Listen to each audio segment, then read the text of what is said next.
os seus controladores lá fora. Tá certo? Você pega, por exemplo, a Taesa. Ela tem o compromisso de transferir recursos, tanto para a TRPL como para a CEMIG. Então, você vai avaliando todos esses compromissos. Coisa que a maioria não faz, né?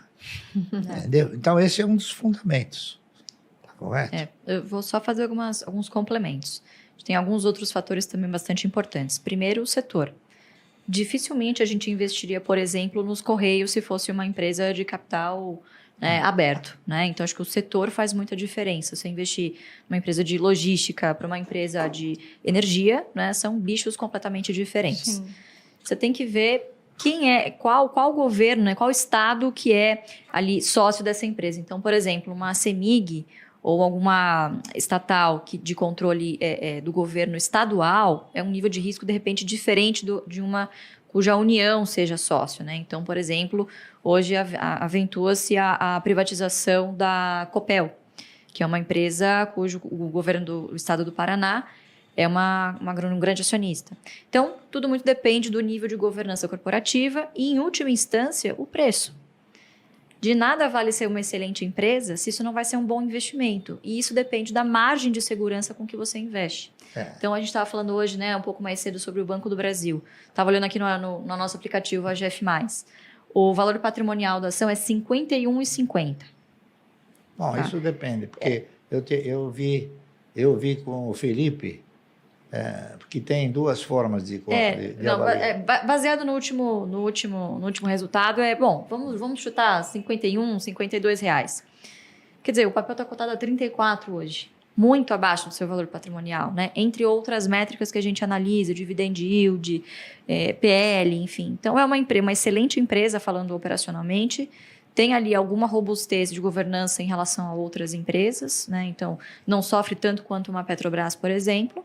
E o fator preço acaba sendo extremamente importante, né? Porque é o que vai determinar, claro, é o que vai determinar o seu retorno total ao acionista, que é a somatória de quanto você recebe e reinveste em dividendos, mais a consequência natural de ter um bom portfólio com boas empresas, que é a valorização dos seus ativos, né? Então, acho que o preço também é um fator fundamental aí. Então, Banco do Brasil, por exemplo, passaria no crivo de vocês, apesar de um risco maior em comparação ao último governo de uma interferência na empresa, mas Petrobras não. Sem dúvida. Não, no Banco do Brasil é muito difícil interferência, porque o estatuto do banco, ele blinda muitos procedimentos inadequados. Mas você não acha que isso pode mudar? Porque até a lei das estatais, eu ouvi alguns gestores falando, né? A Petrobras tem uma certa blindagem, lei das estatais. O que aconteceu foi... Mas aí você tem a Previ, que cerceia isso. Eu vou te dar um exemplo prático. A CEMIG, enquanto administrada por bons gestores, era um papel excelente. Caiu na mão do PT, não pagava nem salário. Está entendendo? Voltou para a mão de um bom gestor, voltou a ser um bom papel. É isso aí. Você tem mais alguma pergunta, Boldinha? Não, eu ia perguntar para a Luísa se ela vendeu as ações que o seu pai te deu lá com 14 anos. Vendi depois, eventualmente. Troquei por outra que estava pagando melhor. Aí o Trapar, eventualmente, parou de pagar dividendos. E aí começou a mancar um pouco no nosso pilar fundamental, que é distribuir. Né? Então, aí acabei trocando por outras ações. Taesa, Itaúsa também. Então... Veja bem, eu ainda tenho as ações da Ultrapar. Sabe por quê? Porque ela faz parte da minha carteira de renda mensal. Certo. Ela não deixou de pagar dividendo, ela diminuiu bem, mas ela continua pagando dividendo. Entendeu? Então, por pouco que seja, sempre é contemplativo. Agora, depende do pacote que você tem de ações. Sim, depende do contexto. Então, você tem um pacote generoso, é uma coisa. Você tem um pacotinho, você tem que tentar agilizar o seu ganho no mercado. E aí é que então se justifica você substituir um papel que passou a dar menos por outro que está dando mais. Sim. Bom, eu tenho uma última pergunta, só para a gente encerrar aqui, que é relativa ao que vocês fazem hoje. Porque a gente pode considerar aqui que você já zerou o jogo financeiro. Você chegou a um patamar bilionário em termos de patrimônio, você foi muito bem sucedido naquilo que você fazia, faz até hoje porque gosta disso. Eu faço hoje o que eu fazia há muito tempo atrás. E pretende continuar fazendo. Só que com outro volume de recursos. A mesma coisa, só que com mais volume. Mesma coisa, só que com mais recursos. E você ainda tem algum sonho como investidor? Alguma coisa que você gostaria de ver que acontecesse no mercado? Olha, eu gostaria que esse país aqui tivesse um universo de investidores na geração de riqueza, para que a gente pudesse ser um país rico. Né? Lamentavelmente, nós somos um país de uma população pobre.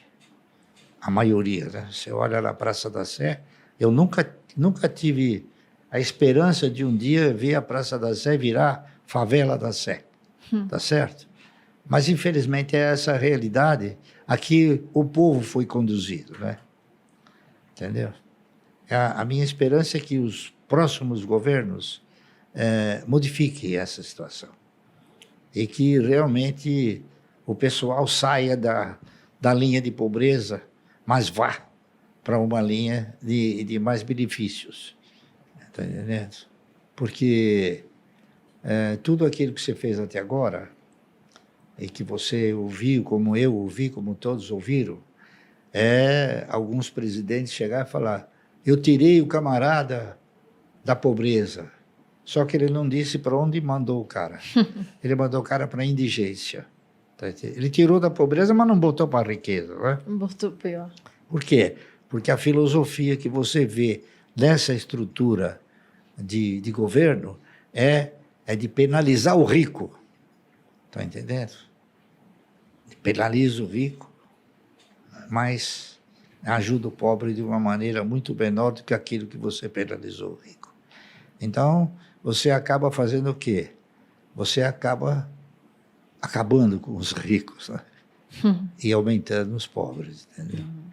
É isso que eu gostaria de um dia ver, mas que é um sentimento muito difícil de acontecer. Infelizmente.